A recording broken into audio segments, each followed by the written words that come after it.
Lathan. I think you made coffee nervous this morning. Good morning. I'm from a big family. And I'm from a tall family. And in heels, I'm 6'1". And some people would say, that's pretty big for a woman. But I say, it's just right for me. Now, during school, you could always find me with that group of kids that was relegated to the back row so that everyone could see over us. Right along the back row, all of us, all those years together. And when school pictures were made, tall people to the back was what I always heard. And so, to this day, you can find me in pictures on the back row. So being tall has always been a part of my identity. And it's hard to blend in when you tower over all your friends. And it was especially difficult when I was younger and started dating because I always wanted to date the girls that were smaller than they were. And so I found myself slumping and not standing up straight and trying to make myself appear smaller. And flat shoes, instead of beautiful heels, seemed a better choice for me. And speaking of shoes, as I grew up, my feet did not stop growing either. And I found myself wearing larger than a size 10. And many shoes do not come in my size.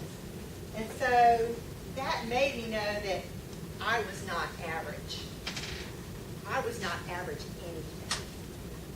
And so I finally had to reconcile myself to the fact that I was not made or meant to be average. And so if I was bigger than the average person, so be it. Maybe I was meant to do things in a big way. So when you tell yourself that you're meant to do big things, it can become a kind of self-fulfilling prophecy. And my parents always had high expectations for me to do my best and to use my abilities, and I had to believe in myself and act on it to make it so. And I realized when I was slumping that I was actually showing up in the background of my life. I was living small. I was self-conscious of my size, and I didn't want to feel like I was the center of attention. But maybe God made me tall to get attention and to be a leader for others to follow. And so I had to live into my big life that God had planned for me and give Him glory. And so throughout history, there have been others that have been reluctant also to be that person that stood out. Now just think of Moses. When God called him into service, what did he say? I'm not a very good speaker, right? And we've heard that around here, haven't we? And Moses thought he had already lived his big life as the son of Pharaoh in Egypt. But he was exposed for being a Hebrew. And he went through years of what some might call a setback until God called him to go back to Egypt and lead his people out of bondage. And I would say for someone so reluctant that he had two big lives.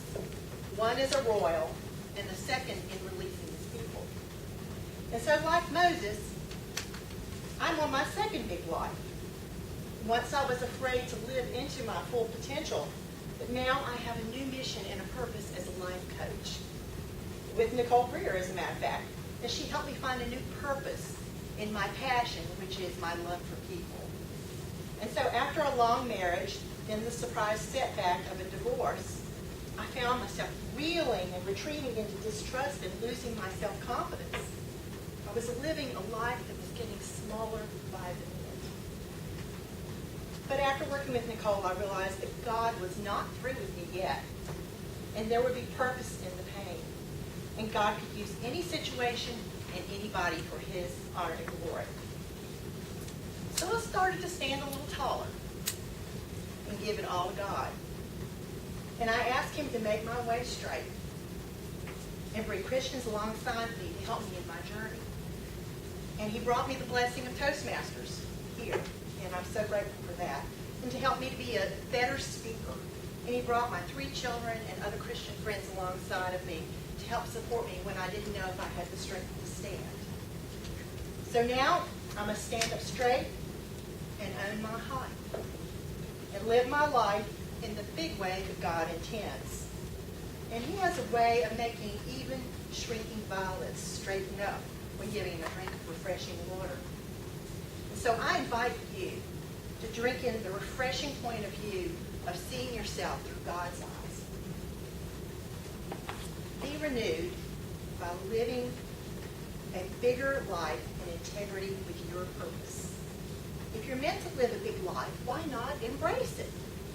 So no matter what your stature or your circumstances, you are meant to live into your big life. Don't settle for average. You can have a life that's fuller and richer and more meaningful and more vibrant if you open your arms to the possibilities. He will make your path straight. So value and believe in your birthright gifts that God gave you. And when you do that, you will live into a life that's bigger and better than you could imagine. Mr. Toastmaster.